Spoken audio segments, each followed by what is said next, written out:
أحمد الله الذي أمر الناس بالمعروف ونهاهم عن المنكر، وأصلي وأسلم على النبي الأكرم الذي أرشد الناس إلى الأمر بالمعروف والنهي عن المنكر، وعلى من نحى نحو النبي صلى الله عليه وسلم واتسم بالصفات.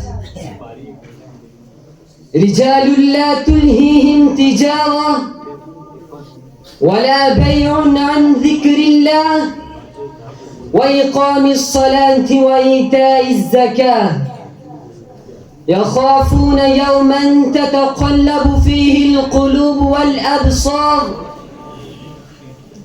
أما بعد، فأعوذ بالله من الشيطان الرجيم. بسم الله الرحمن الرحيم. ولتكن منكم أمة يدعون إلى الخير ويأمرون بالمعروف وينهون عن المنكر وأولئك هم المفلحون. رئيس الحفلة الموقر والسادة البررة والزملاء الصالحين، إني أتمنى أن أخطب بين أيديكم خطبة يسيرة وجيزة حول موضوع الأمر بالمعروف والنهي عن المنكر.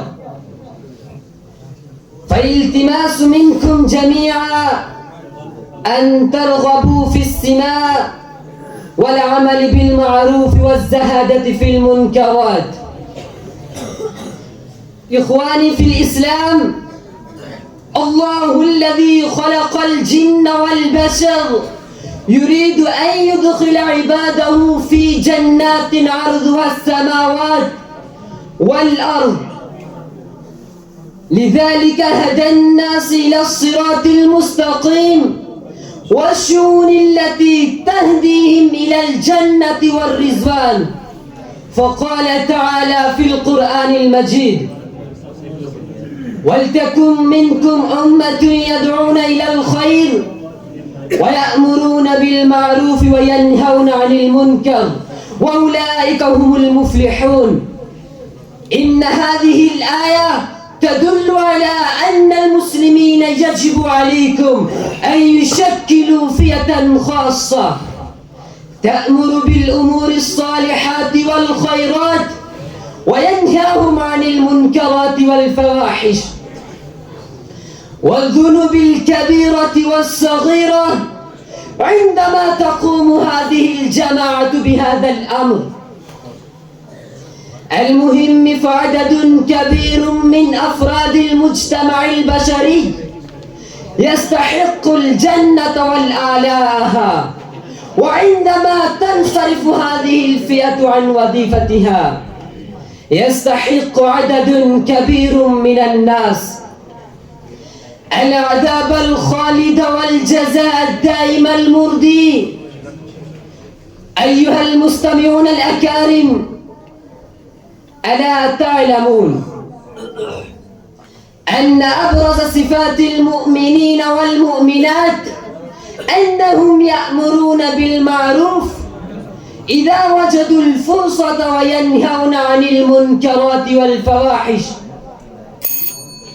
إذا منحوا الوقت لهذا العمل الجليل، كما ذكر الله تعالى في القرآن المجيد: والمؤمنون والمؤمنات بعضهم أولياء بعض يأمرون بالمعروف وينهون عن المنكر ويقيمون الصلاة ويؤتون الزكاة. إن الله تعالى قدم ذكر الأمر بالمعروف والنهي عن المنكر، ثم ذكر إقام الصلاة وإيتاء الزكاة. هذا الضرب من الذكر يدل على أهمية الأمر بالصلاة والزكاة والخير والفلاح والسعادة والنهي عن الشرك وشرب الخمر والزنا والكذب والمكر والظلم والجود والكبرياء والكفر بالله والفسق والفجور.